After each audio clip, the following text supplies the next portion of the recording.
2022년 9월 16일 오후 2시 30분 아리랑 식당에서 미얀마 다문화 가정 모임은 김치 나눔 행사를 개최하였습니다. 이번 행사는 신한은행 미얀마 지사에서 후원하면서 다문화 가정에서 한자리에 모여 김장을 담그며 한국의 정을 경험하는 시간을 가졌습니다. 신한은행 양곤지점 강영훈 지점장은 신한은행이 미얀마 진출한 지 6년째를 맞이하면서 현지 사회 지원뿐만 아니라 미얀마에 있는 한인 다문화 가정을 지원하기 위해 다양한 활동을 계획하고 있다고 설명하면서 김치 나눔 행사뿐만 아니라 앞으로 많은 미얀마 진출 한인 기업들의 지원을 받아 다문화 가정과 함께하는 자리를 만들어 나가길 희망한다고 소감을 밝혔습니다. 강영훈 지점장의 영상과 행사 스케치 영상을 보시겠습니다. 신한은행의 양곤에 진출한 지 6년이 됐습니다. 지난해부터 저희는 미얀마에 계신 한국분, 특히 여러 가지 다채로운 봉사활동을 하고 있습니다. 작년에 2회에 걸쳐서 장학금하고 각종 행사를 했고요. 올해는 폭을 확대를 해서 문화 행사를 계획 중에 있습니다. 그 첫 번째로 김치 나눔 행사를 가졌고요. 오늘 서방의 많은 가족들이 참석해서 잘 됐습니다. 하반기, 내년 상반기 이렇게 지속 계획이 있고요. 뭐 차례 문화라든지 한국어 관련해서 지속적으로 지원할 계획이 있습니다. 개인적인 생각은 주재원분들이 다 현지 사회도 중요하지만 다문화 가정에 좀 관심을 가지시고 그 역할 좀 해주셔서 감사하겠습니다. 각 업종의 특성에 맞게 같이 다문화 가정에 대한 봉사활동에 동참해 주시면 감사하겠습니다.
미얀마 중국 국경무역 게이트 무세 타운십에 있는 중소 수입업체들은 위안화 가치가 2배로 뛰면서 거래를 중단하였다고 합니다. 2022년 7월 셋째 주 이후 지속적인 상승을 하면서 9월 12일 현재 거의 위안당 520잣을 기록하였습니다. 이로 인해 7월에는 10만 잣을 환전하면 400위안 정도 되던 환율이 190위안에서 200위안으로 잣가치는 급격하게 하락하였습니다.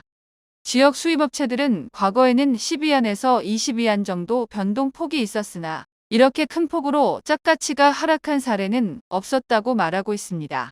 이로 인해 대부분의 대형 상가들도 신규 발주를 하기 힘든 상황으로 거래를 중단한 상태라고 합니다.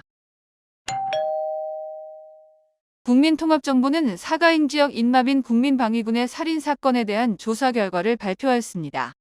이 사건은 2021년 10월부터 2022년 3월 사이 인마빈 국민방위군이 민간인들과 다른 지역 국민방위군 21명을 살해한 혐의를 받고 있었습니다. 약 80개 저항 단체로 구성된 유니언 디펜스 앤 리버레이션 어라언스는 사비의 사이도로 알려진 승려겸 인마빈 국민방위군 지도자인 보땀마니와 부하 12명이 살인 사건에 대한 책임이 있다고 비난하였습니다. 이에 인마빈 국민방위군이 국민통합정보 산하 조직이기 때문에 진상조사를 촉구하였습니다.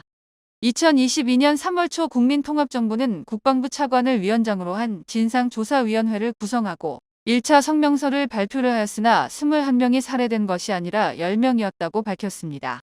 사망자 명단에는 히어로 타이거 국민방위군 지도자 타잉 마웅 소방관 2명, 운전기사 및 청년이 포함되어 있으며 나머지 11명에 대해선 언급도 되지 않았습니다. 언급된 사망자에 대해 민간인 4명이 잘못 부검되었고 다른 지역 국민방위군은 예전에 있었던 분쟁으로 인해 살해한 것으로 결론지었습니다. 하지만 최종 조사 결과 발표를 보면 이 사건에 대한 책임은 인마빈 국민방위군 4대대에게 있다고 밝혔습니다. 이와 함께 지목된 국민방위군 대원들은 직위 해제되고 국민방위군 군사법원에서 재판을 받게 된다고 합니다. 최근 올해도 통신사를 인수한 라인 커뮤니케이션즈와 공동 구매자인 리안윈에 대한 추가 정보가 공개되었습니다. 먼저 리안윈은 네네흘란모, 예메소와 함께 호리즌 텔레콤 이사로 등록되어 있다고 합니다. 네네흘란모는 에아힌따 건설 전무이사로 있으며 예메소는 A뱅크를 담당하고 있습니다. 두 회사는 쪼인세인이 소유하고 있으며 그의 아버지는 소마웅으로 떼인세인 정권에서 대통령실 장관으로 지낸 이력을 가지고 있습니다. 또한 쪼인세인은 떼인세인 정권에서 활동하였던 부통령 티나 웅민우와도 관계가 있다고 하며 에아힌따 자본금의 많은 부분을 지원받은 것으로 알려져 있습니다. 미얀마 봉지협회는 2022년 23년 회계연도 2022년 4월부터 8월까지 5개월 동안 봉제 산업 수출 15억 6,200만 달러를 달성하였다고 밝혔습니다. 해상무역을 통한 주요 수출국 중에선 유럽연합이 가장 높았으며 국경무역을 통한 수출도 진행이 되었다고 합니다. 또한 2021년 22년 중간 회계연도 10월부터 3월까지 미얀마 봉제 산업 수출은 상반기 3개월은 10억 5,500만 달러, 하반기 3개월은 11억 7,400만 달러를 기록하며 총 22억 2,900만 달러를 기록하였습니다. 월별 수출량을 보면 2021년 10월 3억 290만 달러, 11월 3억 3,790만 달러, 12월 4억 1,430만 달러, 2022년 1월 4억 1,030만 달러, 2월 3억 6,060만 달러, 3월 4억 380만 달러를 기록하였습니다. 미얀마는 제조업 중 CMP 봉제 산업이 집중되어 있어 미얀마 GDP에 큰 영향을 주고 있으나 최근 유럽연합 오더들이 대거 감소되면서 10월부터 미얀마 봉제 산업의 유럽연합 수출량은 줄어들 것으로 우려가 되고 있습니다. 그 뒤를 이어 콩 수출 5억 달러를 기록하고 쌀 수출 3억 달러, 수산물 수출 2억 6천만 달러를 기록하였다고 합니다. 2022년 9월 14일부터 미얀마 투자기업 행정국은 외국인 기업인에 대한 비자 연장 추천서 조건이 강화되었다고 밝혔습니다. 이번 발표에 앞서 미얀마 투자기업 행정국 웹사이트에 몇 달간 올라온 비자 연장 추천서 목록들이 삭제가 되면서 최근 비자 연장 신청한 업체들에게 혼동을 주고 있습니다. 먼저 신청 회사의 자격 요건이 강화되었습니다. 회사에 소속된 외국인의 다이카 비자 연장 추천서를 신청하기 위해선 신청 회사가 설립한 지 1년이 넘어야 합니다. 신청 회사가 휴업 또는 폐업을 한 경우 재개 후 1년이 지나야 신청이 가능합니다. 비자 만료일에 대한 조건도 대폭 강화되었습니다. 추천서 발급 신청을 하는 외국인의 기존 비자 만료일이 적어도 90일에서 120일이 남아있어야 가능하며 여권 만료 기간은 6개월 이상 남아있어야 합니다. 현재 발표된 비자 만료일을 볼 때 해외에서 싱글 비즈니스 비자를 발급하여 입국할 경우에는 입국 후 바로 비자 갱신이 될지는 확실치 않습니다.